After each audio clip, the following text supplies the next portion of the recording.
خواجہ غریب نواز کے متعلق کہا گیا. خواجہ غریب نواز کا مقام کیا ہے؟ ایک نوجوان خواجہ غریب نواز جب نئے آئے نا اجمیر شریف میں تو خیمہ لگایا ہوا تھا خواجہ غریب نواز نے.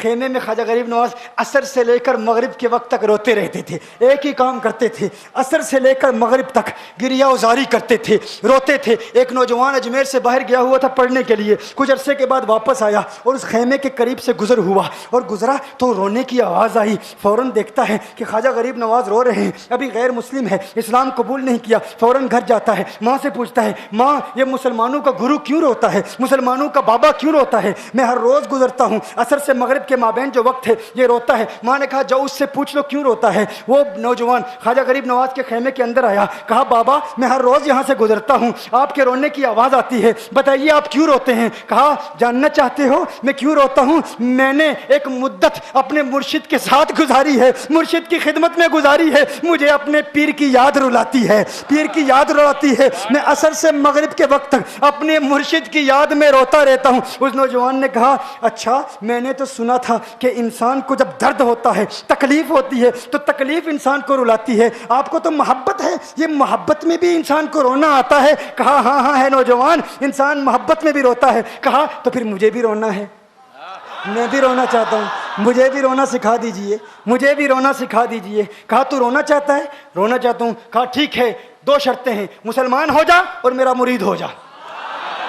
اس نے کہا میں ماں سے اجازت طلب کروں گا.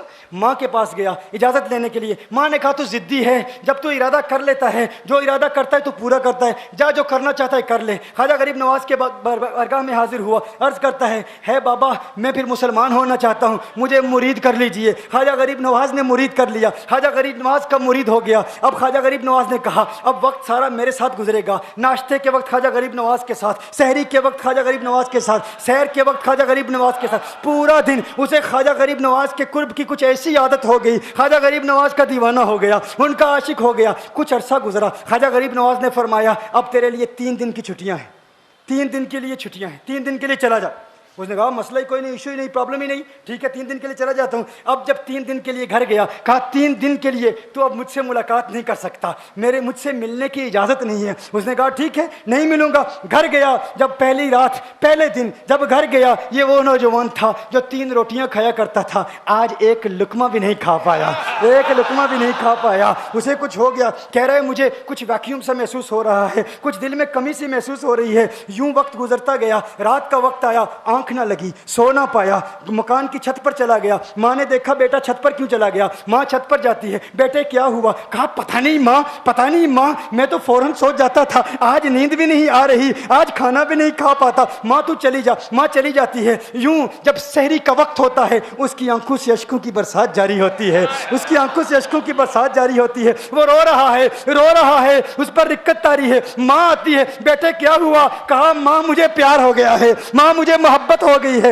ماں مجھے عشق ہو گیا ہے. جا غریب نواز کے پاس, کہا مجھے بلا لو. اب یہ جدائی برداشت نہیں ہوتی, اب مرشد کی جدائی برداشت نہیں ہوتی. ماں فوراً خواجہ غریب نواز کی بارگاہ میں حاضر ہوتی ہے. کہا میں نہیں جانتی ہے مسلمانوں کے بابا, تو نے میرے بیٹے کو کیا دے دیا, تمہارا تعلق نہیں سمجھ پاتی, تمہارا رشتہ نہیں سمجھ پاتی, لیکن وہ تو رو رہا ہے, کہتا ہے واپس بلا لو. خواجہ غریب نواز نے کہا نہیں ابھی وقت نہیں ہے, میں اپنی زبان میں کہتا ہوں. گویا کہ خواجہ غریب نواز نے کہا ہوگا ابھی تو ابتدائی عشق ہے, روتا ہے کیا, آگے آگے دیکھ ہوتا ہے کیا. تیری تمنا تھی, تیری خواہش تھی کہ محبت میں رونے کی عادت ہو جائے, ابھی تو ابتدا ہے. ماں کو واپس بھیج دیا, کہا واپس چلی جا. اسے کہا ابھی اجازت نہیں ہے. وہ واپس چلی جاتی ہے, بیٹے کو بتاتی ہے کہ ہے میرے بیٹے وہ تو اجازت نہیں دے رہا. کہا ماں سن لے, اب اگر نہ بلایا تو میں مر جاؤں گا, یہ محبت مجھے مار ڈالے گی, یہ محبت مجھے مار ڈالے گی. ماں اگر مجھے زندہ دیکھنا چاہتی ہے تو میرے مرشد کو راضی کر لے, میرے مرشد کو بتا دے, اب یہ جدائی برداشت نہیں کر سکتا. ماں فوراً غریب نواز کی بارگاہ میں حاضر ہوتی ہے. کہا ہے غریب نواز کرم فرمائیے, مجھ ماں کی تمنا ہے, مجھ ماں کی آرزو ہے, وہ مر جائے گا. کہا ماں کی تمنا ہے, تیری بات مانتا ہوں, جا اسے واپس بھیج دے. وہ فوراً بھاگتا ہوا خواجہ غریب نواز کی بارگاہ میں حاضر ہوتا ہے. اس وقت خواجہ غریب نواز اپنے مریدوں کو درس دے دے رہے ہیں، ایک مجمع لگا ہوا ہے، وہ فوراً خواجہ غریب نواز کے دروازے پر کھڑا ہوتا ہے اور پھر مرید یہ منظر دیکھ رہے ہیں، خواجہ غریب نواز کو دیکھتا ہے، خواجہ غریب نواز اسے دیکھتے ہیں۔ اور میں نے کہا تھا نا نگاہ مست ملائی تو میں پلا کے اٹھے، جہاں وہ بیٹھ گئے میں قدا بنا کے اٹھے۔ خواجہ غریب نواز نے اس کی آنکھوں سے آنکھیں ملائی اور پوچھا اب پتا چلا محبت میں رونا کیسے آتا ہے، اب پتا چلا۔ اس نے کہا ہے غریب نواز کرم فرمائیے۔ فوراً غریب نواز کو پکارتا ہوا غریب نواز کے قدموں میں آ گرا، غریب نواز کے قدموں سے لپٹ گیا، غریب نواز سے کہنے لگا اب مجھے رونے کا مزہ آ گیا ہے۔ اب مریدین اس منظر کو دیکھ رہے ہیں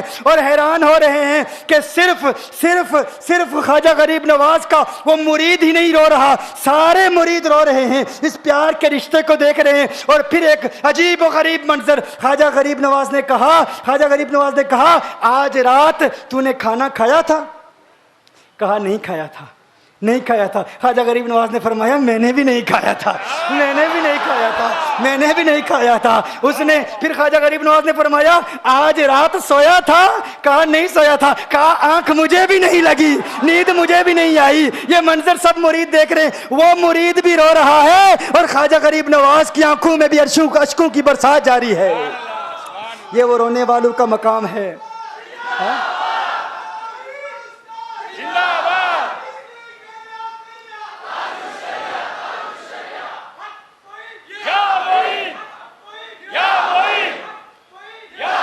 وہ عشق اور محبت کی وہ باتیں، یہ ڈسکشن ہو رہی ہے پیر اور مرید کی، اور پھر یہ آنسو باتیں کر رہے ہیں۔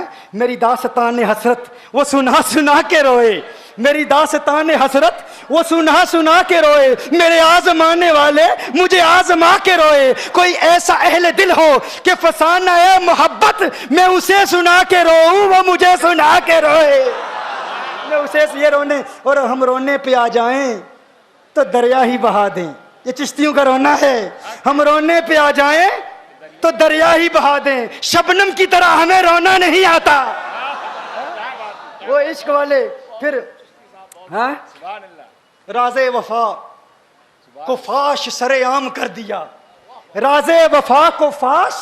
یہ چشتیوں کی ایک خاص ایک ملنگوں کی کیفیت ہوتی ہے، جب اشک باتیں کرتے ہیں، جب آنسو باتیں کرتے ہیں، وہ عشق کو کنٹرول کرنا چاہتے ہیں، وہ چاہتے ہیں ضبط کریں لیکن ضبط کر نہیں پاتے کیونکہ زبان نہیں بولتی، آنسو بولتے ہیں۔ اور پھر آنسو کہتے ہیں، آنسو کو دیکھنے والے کہتے ہیں راز وفا کو فاش سر عام کر دیا، اشکوں کا ہو برا ہمیں بدنام کر دیا، اشکوں کا ہو برا ہمیں بدنام کر، یہ آنسو ہمیں بدنام کر رہے ہیں، یہ اشک ہیں۔ یہ جب اور پھر یہ اشک یہ ڈائریکٹلی براہ راست محسوس ہوتا ہے، چہرے پر گر رہے ہیں، گالوں پر، لیکن نہیں، یہ دل کی دنیا آباد کر رہے ہوتے ہیں۔ اللہ ہمیں دل کی دنیا آباد کرنے کی توفیق عطا فرمائے۔